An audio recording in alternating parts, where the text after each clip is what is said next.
الحمد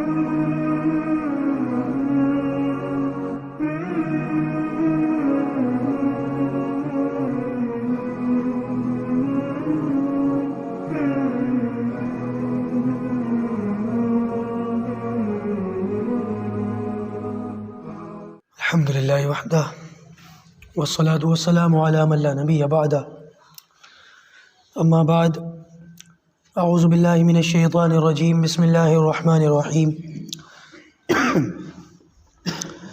وَإِن كُنتُمْ فِي رَيْبٍ مِّمَّا نَزَّلْنَا عَلَىٰ عَبْدِنَا فَأْتُوا بِسُورَةٍ مِّن مِّثْلِهِ وَادْعُوا شُهَدَاءَكُم مِّن دُونِ اللَّهِ إِن كُنتُمْ صَادِقِينَ صدق اللہ العظیم۔ بات چل رہی ہے قرآن کریم اللہ تعالیٰ کا معجزہ کیوں ہے۔ اس تعلق سے 8 وجوہات ہمارے سامنے آ گئیں۔ 9ویں وجہ قرآن کریم کا معجزہ ہونے کی وہ یہ ہے کہ اللہ تعالیٰ نے اس بات کا اعلان فرما دیا کہ قیامت تک اس کی حفاظت کی ذمہ داری ہماری ہے۔ قیامت تک اس میں ہلکی سی بھی چھوٹی سی بھی ترمیم یا تبدیلی نہیں ہوگی۔ آج قرآن مجید کو نازل ہوئے 1400 سال ہو گئے، آج تک اس میں کوئی تبدیلی ذرہ برابر بھی کوئی تبدیلی نہ آ سکی اور قیامت تک نہیں آ سکے گی۔ اللہ تعالیٰ نے اس کی حفاظت کا انتظام کیسے فرمایا ہے؟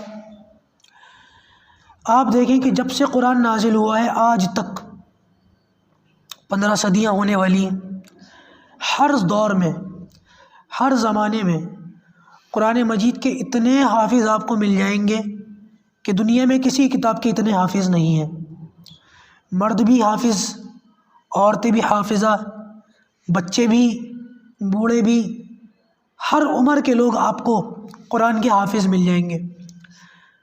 پچھلے سال ساؤتھ افریقہ کے جنگلوں کے علاقے کا ایک واقعہ دیکھا جہاں پر پکی سڑکیں، بجلی، انٹرنیٹ اور آج کل کی جو جدید سے جدید ٹیکنالوجی ہے وہ بالکل نہیں ہے، بالکل اسٹون ایج کا دور ہے، اور وہ بالکل صحابہ کرام کی طرز پر کھجور کے پتوں پر قرآن مجید کو لکھ لکھ کر کے پڑھ رہے ہیں۔ سبحان اللہ، کیسا زبردست معجزہ ہے کہ جن لوگوں کو عربی نہیں آتی وہ لوگ عربی میں قرآن پڑھ رہے ہیں۔ افریقہ کے جنگلوں میں رہنے والا شخص بھی مجبور ہے کہ قرآن مجید کو پڑھے گا تو اس کی زبان میں۔ اللہ تعالیٰ کا بہت بڑا معجزہ ہے۔ اور آپ یہ دیکھیں کہ کتنا زبردست معاملہ ہے، بڑے سے بڑا عالم قرآن مجید پڑھ رہا ہو اور پڑھتے ہوئے کوئی غلطی ہو جائے تو ایک چھوٹا سا بچہ بھی اس کی غلطی کو بتا سکتا ہے۔ کئی بار ایسا ہوتا ہے، خود ہمارے ساتھ ایسا ہوا۔ 7 سال کی عمر میں میں نے حفظ مکمل کیا۔ میرے والد صاحب کو بڑی جو ہے شوق تھا، بڑی تمنا تھی کہ میرا بیٹا تراویح سنائے اور میں اس کے پیچھے بڑھوں۔ اب نابالغ تو امامت نہیں کر سکتا، تو میرے استاد کے پاس گئے کہ جی یہ تو 7 سال کا حافظ ہے، تو میں چاہتا ہوں کہ تراویح پڑھائے۔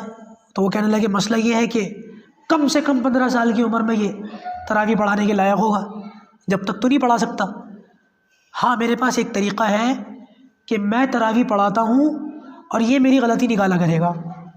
10 سال ایسا موقع رہا، یعنی کہ جب تک تو میں تراویح سنانے کے قابل نہیں ہوا تب تک تو میں اپنے استاد کی غلطی نکالتا تھا تراویح، اور ڈر ڈر کے پتہ نہیں اگلے دن کس بات پہ ناراض ہو جائے۔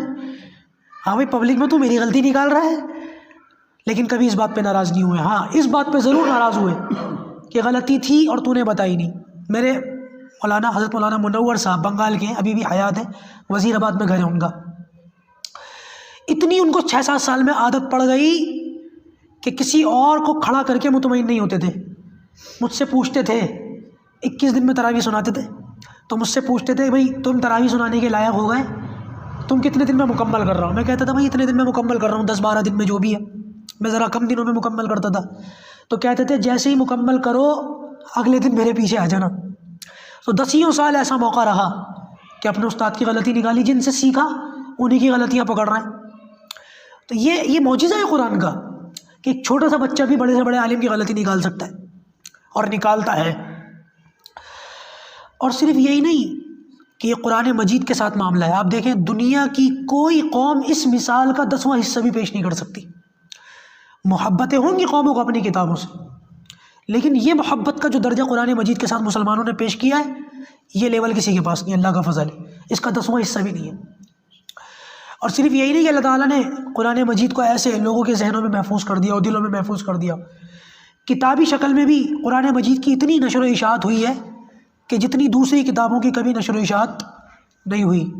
حالانکہ یہ بات آپ سب جانتے ہیں کہ ہر دور میں غیر ایمان والوں کی تعداد ایمان والوں سے زیادہ رہی ہے، 2 گنا 3 گنا 4 گنا۔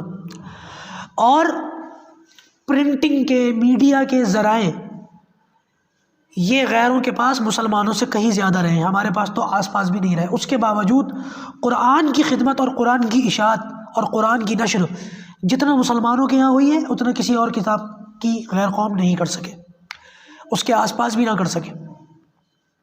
بلکہ اللہ تعالیٰ نے تو قرآن کی حفاظت کا ایسا خاص انتظام فرما دیا کہ اگر آج خدا نخواستہ کتابی شکل سے پوری دنیا میں قرآن مجید ختم کر دیا جائے، مان لیجیے اگر پوری دنیا میں ایک بھی کتاب ایسی نہ ہو جس میں قرآن لکھا ہوا ہو، یہ جو ہمارے سامنے صحیفہ رکھا ہوا ہے، اگر ایک بھی نہ ہو تب بھی 10-12 حافظ مل کر بیٹھیں گے سر جوڑ کر، چند گھنٹوں میں پورا قرآن لکھوا لیں گے۔ یہ محبت اور یہ معجزہ قرآن مجید کے علاوہ دنیا میں کسی کتاب کے ساتھ نہیں ہے۔ میں کبھی کبھی ایک واقعہ سنا دیا کرتا ہوں، اور بڑا شاندار واقعہ ہے کہ ایک یہودی کو کسی نے دعوت دی کہ یہاں آؤ اور یہاں کے مولویوں سے، علماء سے ڈیبیٹ کرو، مناظرہ کرو اور ان کو لاجواب کرو، قرآن کے بارے میں قوم کو شک پڑنا چاہیے۔ تو وہ اس نیت سے آیا ہندوستان کہ لاؤ یہاں کے علماء کو قرآن سے ڈیبیٹ کر کر کے جو ہے ہراؤں گا، اور لوگ ان کو ہارتا ہوا دیکھ کے شک و شبہ میں مبتلا ہو جائیں گے اور ان کے ایمان خراب ہونے شروع ہو جائیں گے۔ جب آنے لگا تو راستے میں کسان مل گیا۔ کسان تو ویسے ہی ماشاءاللہ آپ دیکھ رہے ہو کیسے ہوتے ہیں آج کل کے حالات میں، ڈٹ جائیں اڑ جائیں تو پھر کون ان کے سامنے ٹک سکتا ہے۔ تو یہ مسلمان کسان تھا لیکن پڑھا لکھا نہیں تھا، ان پڑھ تھا، اور یہ مسلم اور یہ یہودی اسکالر تھا، بہت بڑا عالم۔ اس نے سوچا کہ کسی عالم سے ڈیبیٹ کرنے سے پہلے اس جاہل سے شروع کر لوں، کچھ میری پریکٹس ہو جائے گی اور لوگوں میں میرا نام بھی مشہور ہو جائے گا۔ یہ گئے اس کسان کے پاس، ہاں بھائی کیا حال احوال پوچھے، نام وام پوچھا، پھر کہنے لگے کہ تم تو مسلمان لگتے ہو۔ اس نے کہا الحمدللہ میں ایمان والا ہوں، پڑھا لکھا نہیں ہوں لیکن مسلمان ہوں۔ کہ قرآن پڑھنا جانتے ہو؟ اس نے کہا جی میں بہت اچھا قرآن پڑھنا تو نہیں جانتا، ہاں بس تھوڑا بہت اپنے مکتب میں اپنے استاد سے سنا ہے۔ تو وہ کہنے لگے تم اس لیے نہیں پڑھ سکے کیونکہ قرآن مجید ایک لمبی کتاب ہے، 30 سپارے۔ میری رائے ہے، اگر تمہیں اچھی لگے تو قبول کر لینا۔ یہودی کہہ رہا ہے میری رائے یہ ہے کہ قرآن مجید میں جو آیتیں ایک سے زیادہ ہیں، اگر ان آیتوں کو ختم کر کے ایک چھوڑ دی جائے تو قرآن مجید کچھ کم ہو جائے گا۔ جیسے سورہ رحمان کے اندر فَبِأَيِّ آلَاءِ رَبِّكُمَا تُكَذِّبَانِ 31 مرتبہ ہے نا یہ، تو یہودی کہہ رہے ہیں 31 بار لکھنے کی ضرورت کیا ہے، 30 بار کم کر دو، ایک بار چھوڑ دو۔ اور ایسی بہت ساری آیتیں ہیں جو ایک سے زیادہ مرتبہ لکھی گئی ہیں۔ اس سے ہوگا یہ کہ قرآن 30 سپاروں کے بجائے 20-22 سپاروں کا رہ جائے گا، اور الفاظ بھی باقی رہیں گے، ایک آیت اس طرح کی باقی رہے گی، تو قرآن کے اندر کوئی کمی بیشی بھی نہیں ہوگی، اور چھوٹا ہونے کی وجہ سے قرآن کو یاد کرنا بھی آسان ہو جائے گا۔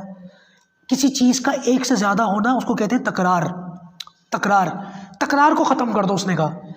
تو وہ جو بیچارہ مسلمان ان پڑھ کسان تھا وہ کہنے لگا کہ مجھے آپ کی رائے بہت پسند آئی کہ واقعی اگر کوئی چیز ایک سے زیادہ ہو تو اسے ختم کر دینی چاہیے۔ لائیے آپ کا یہ قانون آپ ہی کی باڈی کے اندر، آپ کے جسم کے اندر اپلائی کرتے ہیں۔ آپ کا ایک ہاتھ کاٹ دیتے، آپ کے 31 دانت توڑ دیتے، آپ کی ایک آنکھ پھوڑ دیتے ہیں، آپ کا ایک پیر کاٹ دیتے ہیں، آپ کا ایک کان کاٹ دیتے ہیں، تاکہ دنیا کو پتہ چل جائے جو اصول آپ نے دیا ہے آپ اس پر عمل بھی کرتے ہیں۔ وہ وہیں سے واپس لوٹ گیا کہ جو قوم ایسی ہو اس کے علماء کیسے ہوں گے۔ میں مولویوں سے کیا، علماء سے کیا مناظرہ کروں گا، اسی نے مجھے لاجواب کر دیا، وہیں سے واپس لوٹ گیا۔ ہائے، کبھی یہ قوم امت علماء سے جڑی ہوئی تھی، آج علماء سے کٹ گئے تو اللہ ہماری حفاظت فرمائے۔ باپ کا جنازہ رکھا ہے، بیٹا اس لائق نہیں ہے کہ جنازہ پڑھا دے، اتنا بھی علم نہیں ہے۔ بہن کی شادی ہو رہی ہے اور بھائی اس لائق نہیں ہے کہ اس کا نکاح پڑھا دے۔ اللہ ہماری حفاظت فرمائے۔ مجھے ابھی یاد پڑتا ہے سنگم وہار میں پچھلے 2-2.5-3 سال کا واقعہ ہے۔ رات 2 بجے میرے پاس ایک شخص آیا، رات 2 بجے، کہنے لگے کہ وہ کوئی مولوی نہیں مل رہا نکاح پڑھانے کے لیے، بارات جانے کے لیے بیٹھی ہے، سارے کام ہو گئے، کھانا پینا ہو گیا، نکاح نہیں پڑھایا۔ پہلے سے کسی سے کہا نہیں کہا؟ جی وہ کہا تھا لیکن وہ دروازے پہ آ کے واپس چلے گئے۔ میں نے پوچھا کیوں واپس چلے گئے؟ کہ وہ ہم ڈی جے بجا رہے تھے۔ انہوں نے کہا جس بارات میں گانا باجا ہوگا اس بارات میں نکاح نہیں پڑھاؤں گا۔ تو میں نے کہا پھر میرے پاس کیا سوچ کر آ گئے تم؟ کہنے لگے مفتی صاحب ہم نے ڈی جے بند کر دیا ہے، اللہ کے واسطے آپ آ جاؤ۔ میں نے کہا توبہ کے ساتھ بند کیا ہے؟ کہا توبہ کر دیں، آپ آ جاؤ۔ رات کے 2 بجے میں اٹھا، میں نے وضو کیا، کپڑے پہنے، بیگ لیا، میں چل دیا، میں نے نکاح پڑھایا۔ جیسے ہی دروازے پہ نکلا ڈی جے پھر شروع۔ مجھے ایسا لگا جیسے مجھے گالی دی ہے انہوں نے، یقین مانیے گا، اتنی بے عزتی سی محسوس ہوئی، ایسا لگا جیسے مجھے گالی دی، اللہ کی قسم، مذاق اڑا دیا دین کا۔ اور میں نے اس وقت سوچا کاش میں نہ آتا، ان کو حقیقت پتہ چل جاتی۔ رات 2 بجے بھٹکتے پھر رہے تھے اور دیکھو حالت۔ کہتے ہیں نا کہ یہ وہ مسلمان ہیں جنہیں دیکھ کر شرمائے یہودی بھی شرماتا ہوگا ہمیں دیکھ کر کے آج، اللہ ہماری حفاظت فرمائے۔ تو یہ قرآن کی نویں وجہ کہ جیسے اللہ تعالیٰ کی ذات ہمیشہ باقی رہنے والی، ویسے اس کا کلام بھی ہمیشہ باقی رہنے والا، نہ اس کی ذات کو کوئی جو ہے ختم کر سکتا ہے، نہ اس کے کلام کو کوئی اس کا کچھ بگاڑ سکتا ہے۔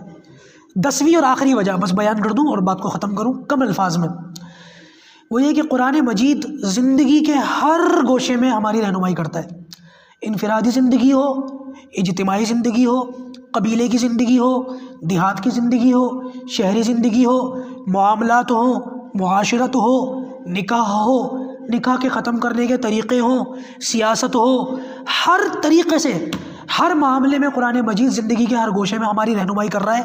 کیسے ہو سکتا ہے کہ ایک کتاب کو لانے والا تو پڑھا لکھا نہ ہو اور وہ قوم پڑھی لکھی نہ ہو، لیکن جو کتاب لائی جا رہی ہے وہ ہر زمانے میں ہر زندگی کے ہر گوشے میں رہنمائی کر رہی ہو؟ اب اس کے بعد بھی قرآن مجید کے معجزہ ہونے میں کسی کو شک ہو تو بھائی اس کے دل کی بیماری، ہم تو کچھ نہیں کر سکتے۔ تو تلک عشرۃ کاملہ، یہ 10 وجوہات تھیں جو آج مکمل ہو گئی۔ انشاءاللہ تھوڑی سی کچھ باتیں رہ گئی ہیں وہ بھی عرض کروں گا۔ اللہ تعالیٰ ہمیں ان باتوں پر کہنے سننے سے زیادہ عمل کرنے کی توفیق عطا فرمائے۔